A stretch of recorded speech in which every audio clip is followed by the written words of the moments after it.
समीना बेगम पूरा कुरान मजीद तर्जुमे के साथ लिखे, माशाल्लाह, तर्जुमे के साथ माशाल्लाह पूरा कुरान मजीद लिखे हैं। मेरे को खुद ताज्जुब है माशाल्लाह, मैं नहीं लिखा जिंदगी में पूरा कुरान। और राइटिंग भी अच्छी है माशाल्लाह। यहाँ आके उर्दू सीखे मौलाना, उर्दू भी है बहुत अच्छा पूरा है। मैं समझा ठंडी पारे क्या, अगर पूरा है पूरे पारे।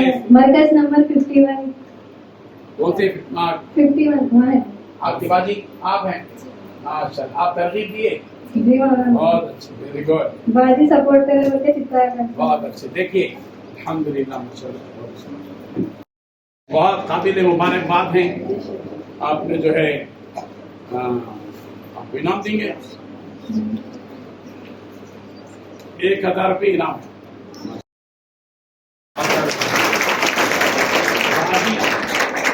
बाजी तरजीब दिए तो बाजी कोई देंगे, 1000 रुपये।